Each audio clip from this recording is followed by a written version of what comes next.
இந்த மருந்தை நான் ஜூஸில் கலந்துட்டேன். கையிலே உன் குழந்தை இன்னையோட க்ளோஸ். இந்த குழந்தைய வச்சு தானே எங்கள் அக்கா ரொம்ப சந்தோஷமா இருக்கு. அது எப்படி நான் விடுவேன்? இந்த ஜூஸை மட்டும் நீ குடிச்சிட்டின்னா அவ்வளோதான். உன் குழந்தைய யாராலையும் காப்பாற்ற முடியாது. அதுக்கப்புறம் குழந்தை பிறக்கிறதுக்கான வாய்ப்பும் இருக்காது. என் அக்கா குடும்பத்தில் வாரிசு இல்லாமல் அழுகணும், தவிக்கணும், மனசு கஷ்டப்படணும். அதை பார்த்து நான் ரசிக்கணும். ரத்னம், கொஞ்சம் இங்க சீக்கிரம் வா. என்ன பண்ற ரத்னம்? என்னங்க? இங்க வந்து பாத்தியா? என்னாச்சு? அங்க பாரு, அன்பும் ஆனந்தியும் சேர்ந்துட்டாங்க. ஐயோ, இதுக்கு தான் கூப்பிட்டீங்களா? ஆமா ரத்னம், ரொம்ப நாளா அன்பும் ஆனந்தி சேர மாட்டாங்கன்னு பார்த்துக்கிட்டே இருந்தோம்ல.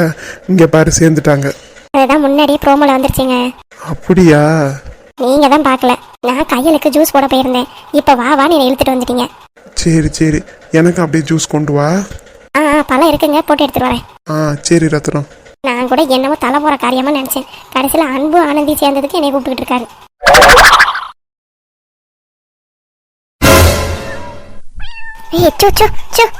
ஜூஸை போட்டு வச்சிருந்து எல்லாத்தையும் தட்டி விட்டுருச்சு. கருமம், அதை போய் நக்கிட்டு இருக்கு பாரு. இது தூர போ. சே, இந்த பூனை வந்து அம்புட்டையும் வீணாக்கிடுச்சு. பார்த்தாத குறைக்கு கிளாஸ் எல்லாம் வேற நக்குது. நல்லா தேய்ச்சி கழுவணும். பாவம் கையில் ஜூஸ் வேணும்னு அப்பவே கேட்டா. திரும்பி வேற இப்ப ஜூஸை போடணும். ஐயோ கடவுளே.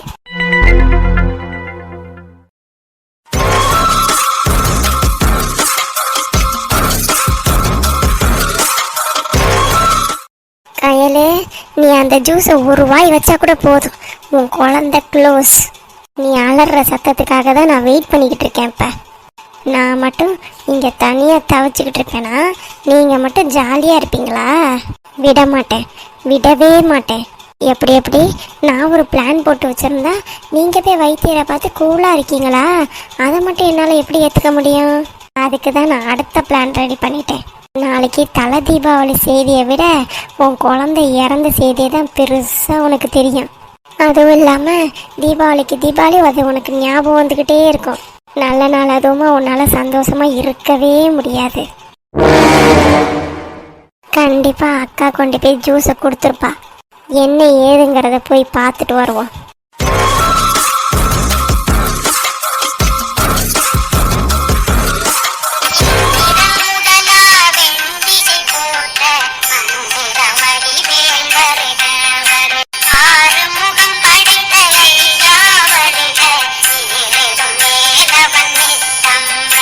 கையிலே, அத்தை என்னம்மா பாட்டு கேட்டுக்கிட்டு இருக்கியா? ஆமா அத்தை, முருகன் பாட்டு கந்த சஷ்டி கவசம் கேட்டுக்கிட்டு இருந்தேன். ஓ அப்படியா, சரி இந்தா ஜூஸ் குடி. எனக்கு வேணாம் அத்தை. என்ன கையில், நீ உனக்காக நான் ஜூஸ் அடிச்சிட்டு வரேன்னு சொல்லிட்டு தானே போனேன். இல்லத்த, ஏதாவது சாப்பிட்டா வாந்தி வர மாதிரியே இருக்கத்த. அதுக்காக ஜூஸ் எல்லாம் குடிக்காம இருப்பியா? அப்புறம் ரத்தம் இல்லாம போயிருமா? இந்தா உனக்காக தான் மாதுளப்பழம் ஜூஸ் போட்டிருக்கேன், குடி கையிலே. அத்தை, எனக்கு வாந்தி வருது. இங்க பாரு கையில, வாந்தி எடுத்தாலும் பரவாயில்ல, நான் அழுறேன், நீ குடி. என்னத்த நீங்க விட மாட்டீங்களே? அப்புறம் நீ இப்படி பண்ணினா எப்படி குழந்தை நல்லா இருக்கும்? உனக்கும் பாப்பாவுக்கும் தெம்பு வேண்டாமா? ஜூஸ் எல்லாம் குடிச்சாதானே நல்லது. ஜூஸை போட்டு வந்து கையில கொடுத்தா கூட குடிக்க மாட்டேங்கிற. குடி கையில, அப்புறம் வேற மாதிரி அத்தையை நீ பாப்பேன். சரித்த, கொடுங்க குடிக்கிறேன். இந்தா. ஜோ நிறையா இருக்குத்த, நீங்க வேணா கொஞ்சமா குடிச்சிட்டு தரீங்களா? இப்ப வாயை மூடிட்டு குடிக்கிறியா இல்லையா? வாயை மூடிட்டு எப்படித்தான் குடிக்க முடியும்? அதானே, இந்த குடும்பத்துக்கு வந்துட்டா நக்கல் இல்லாம இருக்காதே. குடிமா. இப்ப நீ குடிக்க போறியா இல்லையா? அக்கா, வா செம்பா. என்னக்கா கையில போட்டு திட்டிக்கிட்டு இருக்க? நீயே பாரு செம்பா, ஜூஸை போட்டுட்டு வந்து குடிடினா குடிக்கவே மாட்டா. என்ன கையல் நீயாச்சும் சொல்ல அவள்கிட்ட. கயல், ஜூஸ் எல்லாம் குடிக்கணும், அப்பதானே தெம்பா இருக்கும். நான்லாம் இவன் வயிற்றுல இருக்கும்போது ஜூஸாக தான் குடித்தேன் தெரியுமா? கேட்டியா? ஜூஸ் எல்லாம் குடிச்சினாதான் தெம்பு, குடி. இல்லத்த, வாந்தி வர மாதிரி இருக்கு, அதனால தான் சொல்லிக்கிட்டு இருக்கேன். ஜூஸ் எல்லாம் குடிச்சினாதாம்மா தெம்பா இருக்கும், குடிமா. ஒருவேளை வாந்தி வந்துருச்சுன்னா? அடியே, அதான் நான் இருக்கையில எடுத்துக்கிறேன்னு சொல்லிட்டேல, ஜூஸை குடி. ஆத்தாடியாத்தா, உனைய ஜூஸை குடிக்க வைக்காட்டி என் உயிர் போயிரும் போல இருக்கு, குடிடி. சரிங்கத்த, குடிக்கிறேன். இதெல்லாம் வேலைக்கே ஆகாது, குடு, நான் குடிச்சு விட்றேன். அத்த வேணாம் அத்த. இப்போ நீ குடிக்க போறியா இல்லையா? சரிங்கத்த, குடிக்கிறேன். இந்தா நானே கொடுக்குறேன், குடி. சரித்த. குடி கையல் குடி, விஷத்தை நீ குடி. எங்க அக்காவே உனக்கு விஷத்தை ஊட்டுது. அதை பார்க்கறதுக்கு எவ்வளோ ஆனந்தமா இருக்கு. இன்னும் கொஞ்ச நேரம்தான், ஃபுல்லாக குடிச்சிட்டீங்கன்னா உடனே குழந்தை கலைஞ்சிரும். கொஞ்சமாக குடித்தாலும் குழந்தை கலைஞ்சிரும். ஆக மொத்தத்தில் இதை குடித்தோடனே உன் குழந்தை கலைஞ்சிரும். அப்பாடா, உனைய ஜூஸை குடிக்க வைக்கங்காட்டி ஏன் உயிர் போகும் போல. ஏன்டி என்னை இப்படி போட்டு பாடாப்படுத்துற? இல்லத்த, ஒரு மாதிரி வாந்தி வர மாதிரி இருக்கும், அதனால தான். இப்போ பார்த்தியா, குடிச்சோடனே உனக்கு என்ன வாந்தியா வந்துச்சு? இல்லத்த, வரல. அது எப்படி வரும்? உன் குழந்தை தான் கலைய போதில்ல, அப்போனா வாந்தி எதுக்கு வருது? சரி கையில், இப்போ நீ பாட்டு கேளு என்ன? சரிங்க அத்தை. சரி வாசம்பா, நம்ம போகலாம். அவள் கொஞ்ச நேரம் ரெஸ்ட் இருக்கட்டும். அக்கா நீங்கள் போங்க, நான் கையலுக்கு நான் என்னென்ன பண்ணேங்கிறத சொல்லி கொடுத்துட்டு வரேன். அப்படியா? சரி, ஆனால் சீக்கிரமாக வந்துடு. சரிங்க அக்கா. அவன் மருமகளை நான் டிஸ்டர்ப் பண்ணிடக்கூடாதான், அதுக்கு என்னென்ன பேசிட்டு போறா பாரு. கையில் ஜூஸ் எல்லாம் குடிச்சுக்கணும் என்ன, அப்பதான் உடம்புக்கு தெம்பு. உங்க அத்தை இருக்காளே, நான் மாசமா இருக்கும் போதெல்லாம் கூட இந்த மாதிரிலாம் செஞ்சதே இல்லை. ஆனா தான் மருமகளுக்கு எப்படி விழுந்து விழுந்து கவனிக்கிறா பாரு. ஆமாங்க அத்தை, அத்தை எப்பவுமே என்னை நல்லா பார்த்துப்பாங்க. அப்படி இருக்கும்போது ஏதாவது கொடுத்தாங்கன்னா வாங்கி நல்லா சாப்பிட்டுக்க, அப்புறம் பாப்பாவுக்கு பசிக்கும்ல. சரிங்க அத்தை. என்ன இன்னும் ஒன்றும் பண்ணாமல் இருக்கு? எதுவும் மயக்கம் எதுவும் வருதாமா? இப்போல்லாம் எதுவும் வர்றதில்ல அத்தை, இப்போ நல்லா தெளிவாக தான் இருக்கேன். இல்லை வாந்தி வருதுன்னு சொன்னியே, அதனால கேட்டேன். வாந்தி வர மாதிரி தான் இருக்குது, இருந்தாலும் அதை கண்ட்ரோல் பண்ணுற மாதிரி தான் இருக்குது, ஒன்றும் பிரச்சனை இல்லை அத்தை. என்ன எந்த சிம்டம்ஸும் உங்களுக்கு வரல? வேற என்னத்த, எதுவும் பேசணுமா? ஒன்றும் இல்லைம்மா. சரி, நீ பேசாமல் படுத்துக்கிறியா? சரிங்க அத்தை. ஏதாவது வந்துச்சுன்னா என்னை கூப்பிடு. கூப்பிட்றேன் அத்தை. மயக்கம் ஏதாவது வயிற்று வலி எதுனாலும் என்னை கூப்பிடு என்ன. எனக்கு ஒரு வேலையும் இல்லை, உன் பக்கத்துலேயே தான் இருப்பேன், எதுனாலும் கூப்பிடு. சரிங்க அத்தை, கண்டிப்பாக கூப்பிட்றேன். சரி கையல், அப்போ நான் வரட்டுமா? வாங்க அத்தை. என்ன ஒன்றும் சொல்ல மாட்டேங்கிறா? வயிறு வலிக்கலை போலையே, இல்லைன்னா இந்நேரம் கத்திருப்பாளே. அத்தை என்னம்மா, வயிறு எதுவும் வலிக்குதா? இல்லைத்த, எனக்கு எதுக்கு வயிறு வலிக்கணும்? இல்லைம்மா, ஒரு மாதிரி கம்முன்னு இருக்கும், வயிற்ற போட்டு பெரட்டும்ல, அதனால கேட்டேன். அதெல்லாம் எதுவும் இல்லைத்த, நீங்கள் போங்க, எதனாலும் நான் கண்டிப்பாக கூப்பிட்றேன். சரிம்மா. என்ன இவளுக்கு எதுவுமே பண்ண மாட்டேங்குது? அப்போ அவன் மருந்து கொடுத்ததெல்லாம் டம்மி தானா? என்ன ஆச்சு? வயிறு எதுவும் வலிக்குதா? ஒன்றும் பிரச்சனை இல்லைல்ல? அத்தை, எனக்கு ஒன்றும் இல்லை, சும்மா ஜஸ்ட் இருமனே, அவ்வளோதான். நீங்கள் போங்க, நான் என்னை பார்த்துக்கிறேன். என்ன ஆச்சு செம்பாத்துக்கு? வயிறு வலிக்குதா வலிக்குதான்னு 100 வாட்டி கேட்குறாங்க. வயிறு வலிக்கலைனாலும் வலிக்கணும்னு நினைக்கிறாங்களோ? ஒன்றும் புரியல.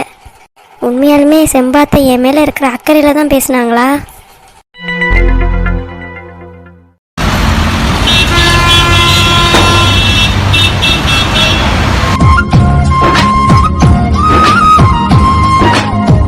அத்தை, அத்தை எங்க போனாங்க? அத்தை காணுமே. மல்லிகை ஜாமான் லிஸ்ட் எழுத சொல்லியிருந்தாங்க, எழுதியாச்சு. அப்புறம் எந்த பொருளை எங்க வச்சிருக்காங்கன்னு தெரில. அச்சோ, அத்தை வந்தாதான் எடுத்து வச்சு சமைக்க முடியும். அத்தை எங்க தான் போயிருப்பாங்க? டோர் சாத்திர சத்தம் கேட்குது, அத்தையா தான் இருக்கும். அத்தை, அத்தை எங்க போயிட்டு வரீங்க? வெளியில வேலையா போயிட்டு வந்தேன். ஏன் என்னாச்சு? இல்ல, ரொம்ப நேரமா ஆளையே காணமேன்னு தேடுனேன். ஓ மகாராணி, என்னையெல்லாம் தேடுவீங்களா? ஏன் அத்தை இப்படிலாம் பேசுறீங்க? இல்ல, வீட்டுல ஒரு ஆளை காணாமே ஜாலியா இருப்பியோன்னு நினைச்சேன். பரவாயில்ல, என்னையெல்லாம் தேடி இருக்க. அத்தை, நான் நீங்க நினைக்கிற மாதிரி ஆள்லாம் இல்லத்த. நீ எப்படியா வேணாலும் இருந்துட்டு போ. இந்தா இத பாரு. என்னது இது? தீபாவளி வருதுல்ல, சீர் எடுக்கணும்ல. சீரா? யாருக்கு? என்ன தெரியாத மாதிரியே கேக்குற? இல்லத்த, நீங்க சொல்றது எதுவும் எனக்கு புரியல. உனக்கு உங்க அண்ணனுக்கு எல்லாருக்கும் தலை தீபாவளியில. ஆமாத்த. கண்டிப்பா மைனி ஏதாவது எடுத்து வச்சிருப்பாங்க, பதிலுக்கு நானும் எடுக்க வேண்டாம். என்னத்த நீங்க? அம்மா அந்த மாதிரிலாம் எதிர்பார்க்க மாட்டாங்க அத்தை. நீங்க தான் வச்சுக்கணும் உங்க அம்மாவை. வெளியில காட்டிக்கலனாலும் மனசுக்குள்ளார உங்க அம்மாவுக்கு இருக்கும். அதனால நாங்க போடுறத போடாம இருக்க முடியுமா? நாளைக்கு ஒரு பேச்சு வந்துடக்கூடாது பாரு. அதனாலதான் எங்களால முடிஞ்சதை நான் எடுத்திருக்கேன். நல்லா இருக்கான்னு நீயே பாரு. யாருக்கு அத்தை? எங்க வீட்டு மாப்பிள்ளைக்கு தான். யாருக்கு? எங்க அண்ணனுக்கா? எங்க வீட்டு மாப்பிள்ளைனா யாரு? உங்க அண்ணன் தானே. அண்ணனுக்கு என்னத்தை எடுத்திருக்கீங்க? நீ நினைக்கிற மாதிரி பெரிய நகையெல்லாம் நாங்கள் ஒன்றும் எடுத்து தர முடியாது. ஏதோ ஒரு 3/4 பவுனுக்கு ஒரு மோதிரம் எடுத்துட்டு வந்திருக்கேன், அவ்வளோதான் எங்களால் முடியும். அத்தை, நான் உங்களை அவ்வளோ போடணும் இவ்வளோ போடணும்னு நான் எதுவுமே கேட்கலையே அத்தை. நீங்கள் கேட்க மாட்டீங்க, ஆனால் மனசுக்குள்ளார வச்சிருந்துட்டு ஏதாவது என் பொண்ணை பண்ணிட்டாங்கன்னா? அத்தை, என்ன பேசுறீங்க? மன்னிச்சிருத்தேனே, நான் உங்ககிட்ட பேசினது தப்பு தான். நீ போய் உங்கள் அம்மாட்ட எதுவும் சொல்லிடாத. அத்தை, நீங்கள் என்னை என்ன நினச்சாலும் பரவாயில்ல. நான் இன்ன வரைக்கும் நம்ம வீட்டில் நடக்கிற எந்த பிரச்சனையுமே நான் எங்கள் அம்மாட்ட சொன்னதே இல்லை. ஓஹோ, அப்போ அந்த அளவுக்கு நாங்கள் குடும்பப்படுத்தி பிரச்சனை பண்ணுறோமா? என்ன தேனு, ஒன்றும் பேச மாட்டேங்கிற? ஒன்றும் இல்லை அத்தை. இவனை எப்படா அம்மாட்ட போட்டு கொடுக்கலாம் தானே பார்த்துட்டு இருக்க? அத்தை, நான் என்ன சொன்னாலும் நீங்கள் என்னை புரிஞ்சுக்க போகிறதில்ல, அதனால இந்த பேச்சை இதோட விட்டுடலாம். சரி சரி, அது உனக்காச்சு உங்கள் அம்மாவுக்காச்சு, நீ என்ன வேணாலும் சொல்லிக்கோ. இந்த நகை எப்படி இருக்குன்னு மட்டும் பாரு. இல்லத்த, நான் பார்த்து மட்டும் என்ன ஆக போகுது? இதை நீங்கள் உங்கள் மாப்பிள்ளைக்கு எடுத்திருக்கீங்க, அவரே வந்து பார்த்துக்கிட்டோம். இருந்தாலும் நீ அவரோட தங்கச்சி தானே, அவருக்கு இது செட் ஆகும் செட் ஆகாதுன்னு நீ சொல்கிறதுல என்ன தப்பு இருக்கு? சும்மா வாங்கி பாரு. இந்தா தேனு, இந்தா வாங்கி பாரு. வாங்கி பார்த்துட்டு நிறக்குறை எது இருந்தாலும் என்கிட்ட சொல்லு. இந்த டிசைன் நல்லா இருந்தாலும் சொல்லு, நான் போய் வேற மாற்றிட்டு வந்துடுறேன். அப்புறம் வாங்கினதுக்கு அப்புறமேட்டு குடும்பமாக உட்காந்து குறை சொல்லிக்கிட்டு இருக்காதீங்க. என்ன புரிஞ்சுதா? என்ன ஆச்சு அத்தைக்கு? ஏன் இப்படிலாம் பேசுகிறாங்க?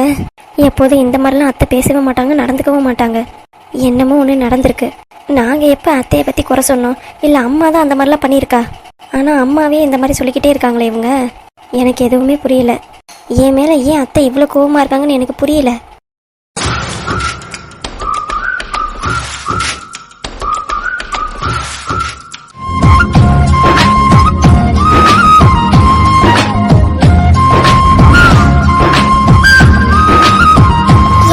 இடுப்பு பிடிச்சிக்குதுப்பா. இத்தே பெரிய வீட்டை வாங்கினதுதான் பேரு. வீட்டுக்கு ஒரு வேலை ஆள் கூட கிடையாது. அம்புட்டு வேலையும் நான் தான் பார்க்குறேன். ஆனால் இந்த கிழவி ஒரு வேலையும் பார்க்கல ஒரு வேலையும் பார்க்கலன்னு என் புருஷன்கிட்ட பாட்டு பாடிக்கிட்டு இருக்கு. அம்மா, இப்போவே இந்த முதுகு வலிக்குதே. இன்னும் என் மகளுக்கு புள்ள பேர்லாம் பார்த்து அதெல்லாம் எப்படி வளர்க்குறது? போ, அசந்து போயிடும் போல. ஆனால் இந்த கிழவி நல்லா ஜிங்கு ஜிங்குன்னு நல்லா தான் இருக்கு. குத்துக்கள் ஆட்டம் நல்லா தாயா இருக்கு இந்த அம்மா. ஆனால் நம்மளுக்கு உடம்புல இருந்து கால் வரைக்கும் எம்புட்டு வலிக்குது. இந்த பிள்ளை தேய்ச்சும் விட மாட்டேங்குது. என்ன பண்றது? என்னடி அங்க முணுமுணுப்பு? ஒன்றும் இல்லைங்கத்த. வீடு துடைக்கும் போது மனசு நிறையவா செய்யணும். அப்பதான் வீடு சுத்தமாகவும் உடம்பு கை கால் வலியும் வராது. இப்படி வேலை பார்த்துக்கிட்டு இருக்கும் போதே அடுத்தவங்களே கரைச்சு கூட்டிக்கிட்டு இருந்தா வீடு எங்க விளங்கும், நீ எங்க விளங்குவ? ஆமா, அப்படியே விளங்கிட்டாலும் நீ அப்படியே விளங்க விட்டுருவியா? என்னடி அங்க முணுமுணுப்பு? இல்லைங்கத்த, விளக்கணும் அப்படின்னு சொல்லிக்கிட்டு இருந்தேன். ஆமா, சொல்லிக்கிட்டே கடை. ஆனா ஒரு வேலை பாத்துறாத. நான் பாத்தியா, இந்த வயசுல இந்த மாதிரி இருக்கேன்னா அம்புட்டு வேலை செஞ்சேன் உன் வயசுல. ஆனா நீ என் வயசுல நான் இருக்கிற பாதி வேலை கூட நீ செய்ய மாட்ட போலையே. சீக்கிரம் தொடச்சு முடிச்சிரு. அப்புறம் தலையெல்லாம் குளிச்சு விட்டு விளக்கெல்லாம் விளக்கி வை. நாளைக்கு விளக்கு ஏற்றணும்ல. புது ட்ரெஸ்ஸுக்கெல்லாம் மஞ்சள் குங்குமம் எல்லாம் வைக்கணும். இப்படியே மாசம் நின்றுக்கிட்டு இருந்தா என்ன ஆகுறது? இந்த பண்ணிடுறேன். அப்புறம் போன வருஷம் நான் தீபாவளிக்கு நான் இல்லை, அதனால எண்ணெய் தேய்ச்சி குளிச்சிருக்க மாட்டீங்க. இந்த வருஷம் தீபாவளிக்கு நான் இருக்கேன், நானே எல்லாத்துக்கும் எண்ணெய் வச்சு விட்றேன். சரிங்க அத்தை. சும்மா மாசம் நின்றுக்கிட்டே இருக்காம வேலையை பாரு. சரிங்க அத்தை.